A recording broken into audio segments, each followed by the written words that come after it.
How do you know what you know? Is it through your senses? We navigate the world around us through a complex network of sensory experiences: sight, hearing, touch, taste, and smell.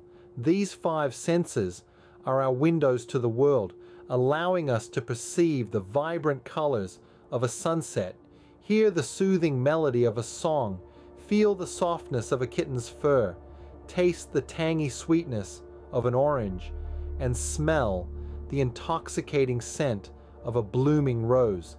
But have you ever stopped to wonder, how reliable are these senses? Consider this. You're driving through a desert, the sun is scorching, and in the distance you see a shimmering pool of water. But as you get closer, you realize it was a mirage, or maybe you've been captivated by an optical illusion where a static image seems to move, or a flat drawing appears three-dimensional.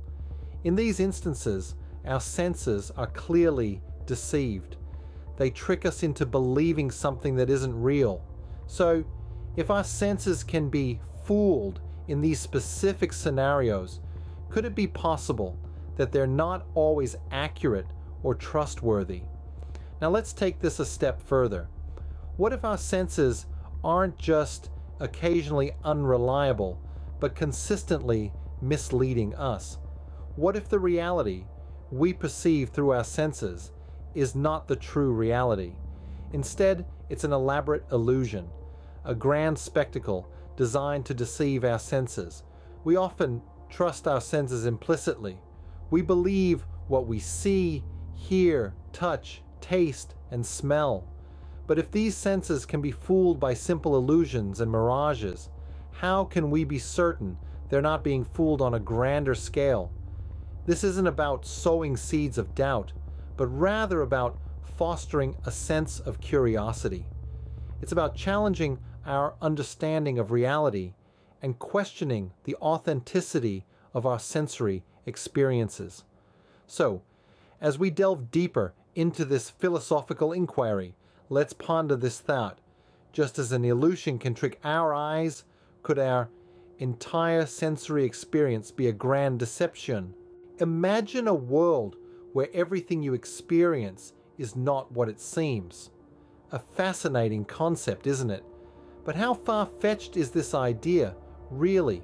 With the rapid advancement in technology, it's not entirely impossible to imagine a future where our lives could be enveloped by a sophisticated simulation or an artificial reality.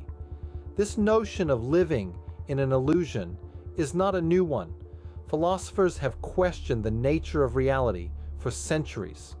From ancient Eastern philosophies to modern science fiction, the concept of an illusory world has been a recurring theme. And in the age of virtual reality and artificial intelligence, we've already begun to blur the lines between the digital and the physical world. So let's delve deeper into this thought. What if all our sensory experiences, the taste of your morning coffee, the warmth of the sun on your skin, the sound of your favorite song, are all part of an elaborate illusion, an illusion so intricately designed that it's indistinguishable from the reality we believe we inhabit? This possibility raises profound questions about the authenticity of our experiences. If the world we perceive is not real, then what does that say about the choices we make, the values we hold dear, or the relationships we nurture? Are they all based on an illusion? And what about our sense of self? If the world around us might not be real, then what does that imply about our own existence? Is the self we perceive, the I that experiences life, merely a figment of this illusion? These questions may seem unsettling, but they also open the door to fascinating philosophical explorations. They challenge us to reevaluate everything we've taken for granted and push us to seek deeper, more profound truths about the nature of our existence and our understanding of reality. If we can question the reality of our sensory experiences, what else might be illusory? As we continue this journey, let's keep probing, keep questioning, because in this exploration of illusion, we might just stumble upon the most profound truths about reality. What if you are just a brain in a vat, experiencing life through a simulated reality? A thought-provoking question, isn't it? This is the brain in a vat scenario, a classic philosophical conundrum that challenges our understanding of reality. Imagine for a moment that you are not experiencing the world directly, but rather your brain is floating in a vat of nutrients connected to a supercomputer that's feeding it information about a virtual world. All your experiences, the sights, sounds, smells, tastes, and touch are nothing more than electrical signals interpreted by your brain. In this scenario, everything you experience is a simulation. The computer creates an artificial reality that the brain perceives as real.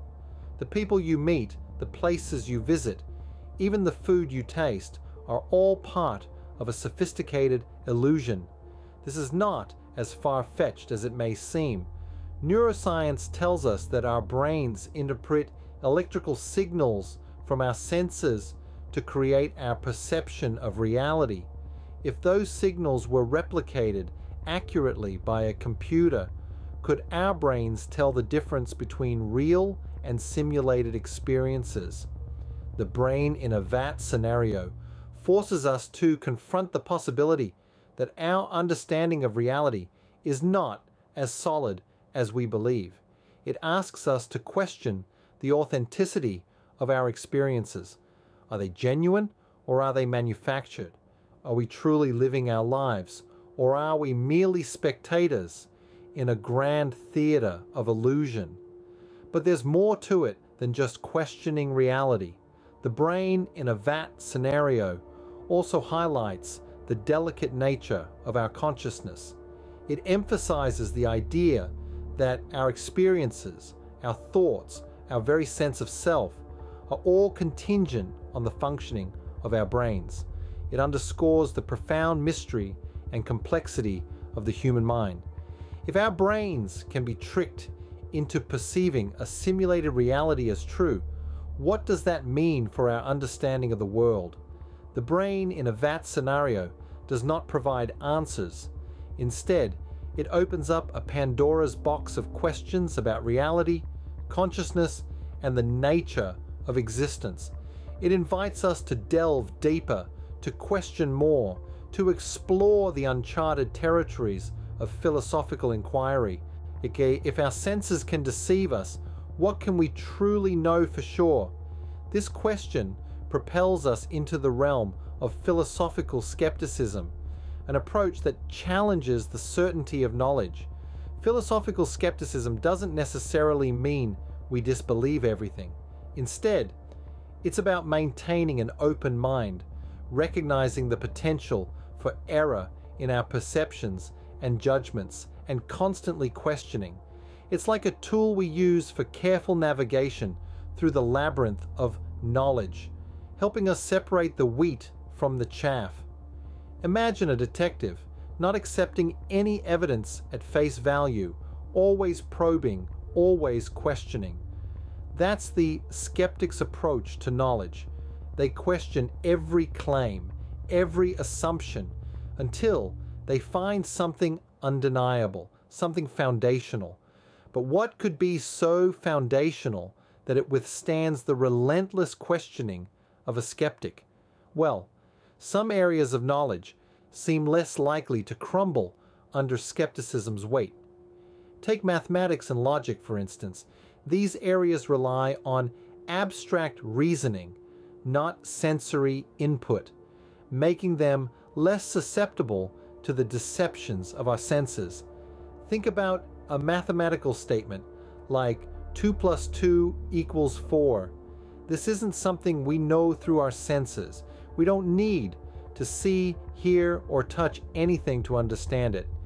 It's a truth that stands independently of our sensory experiences, and that's why it seems less vulnerable to skepticism.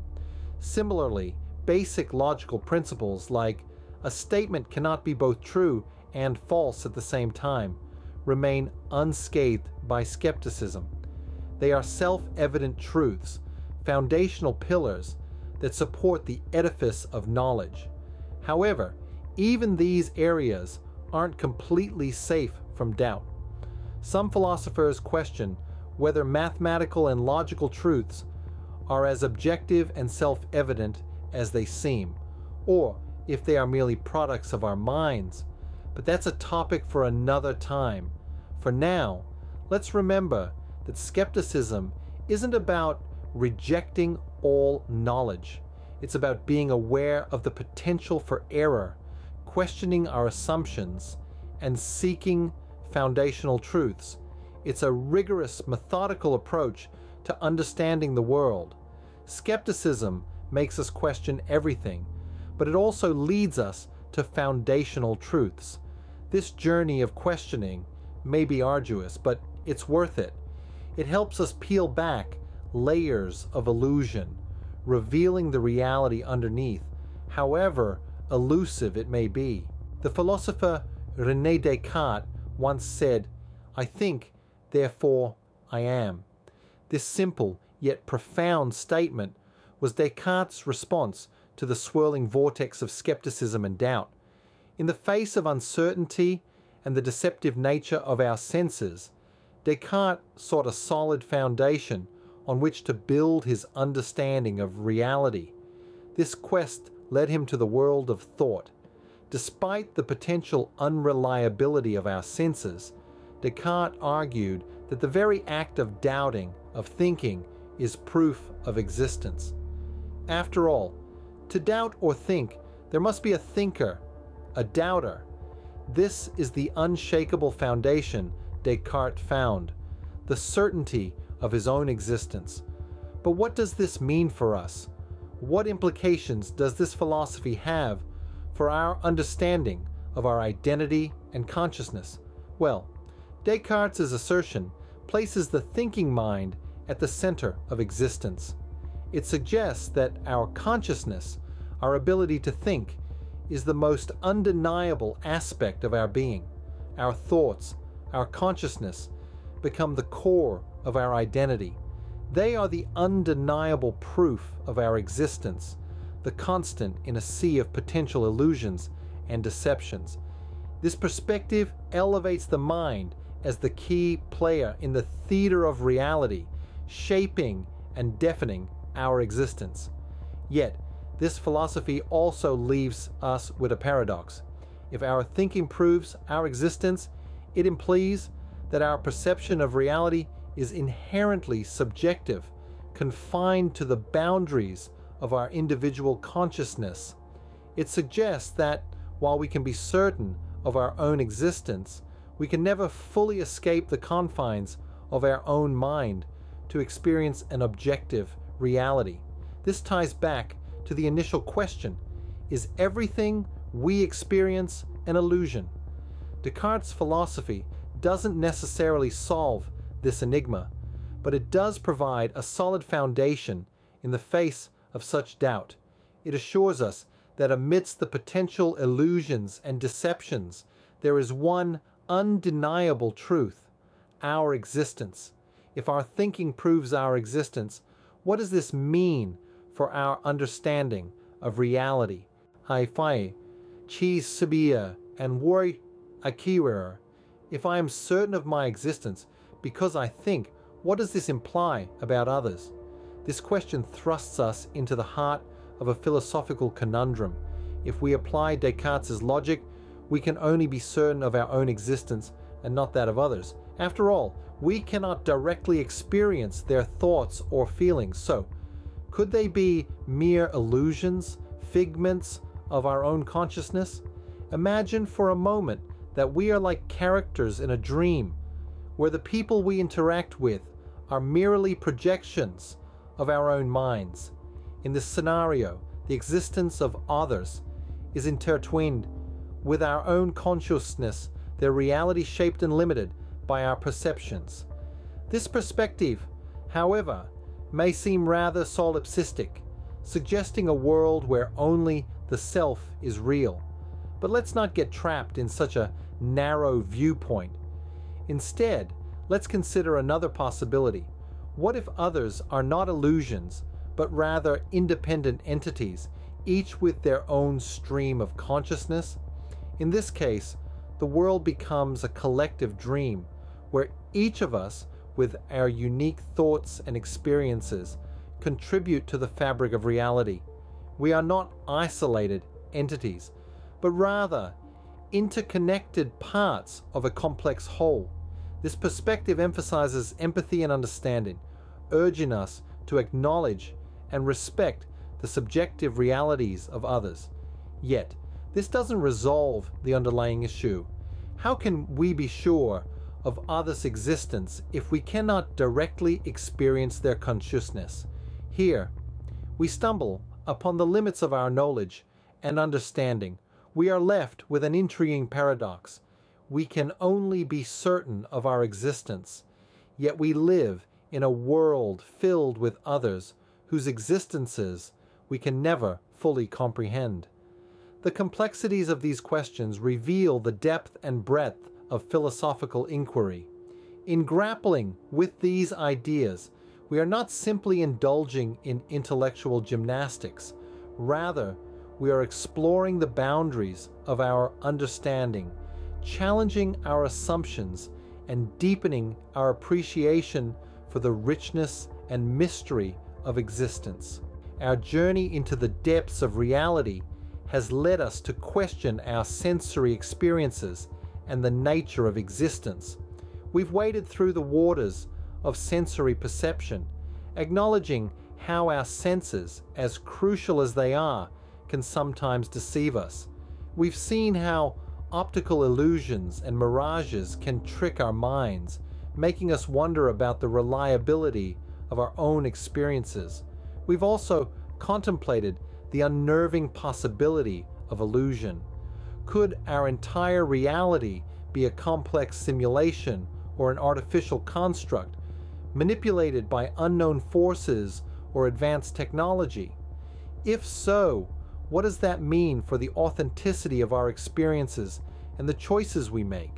We've delved into the chilling brain in a vat scenario, a thought experiment that forces us to question the very fabric of our reality.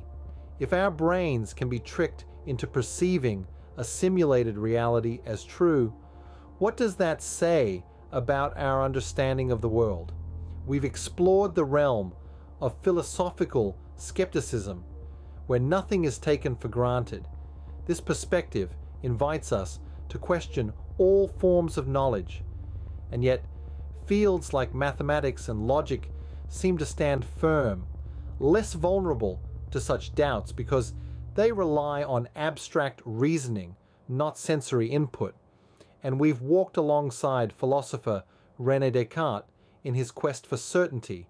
Descartes' famous assertion, "I think, therefore I am," offers a glimmer of undeniable truth amidst a sea of uncertainty. Yet, this foundational knowledge opens the door to further questions about our identity and consciousness. And finally, we've pondered the implications of this certainty. If I am certain of my existence because I think, what does this imply about others? Are other people's existences as certain as my own? Or could they too be part of the grand illusion? The complexity and depth of these inquiries are immense. They push us to peel back layers of assumptions about our sensory experiences and the nature of reality. They remind us of the importance of questioning, of skepticism, and of the relentless pursuit of knowledge. In this journey, we find that each answer leads to further questions, and it is this continuous questioning that deepens our understanding. It is this curiosity that helps us uncover complex philosophical issues about existence and knowledge. The beauty of philosophical inquiry lies in its dynamism, its ever-evolving nature. It is not a quest with a definitive endpoint, but a journey that unfolds with each step we take, a journey that enriches our understanding of the world, of others, and most importantly, of ourselves. By continuously questioning, we deepen our understanding and uncover complex philosophical issues about existence and knowledge. Each answer leads to further questions, demonstrating the dynamic and ever-evolving nature of philosophical inquiry.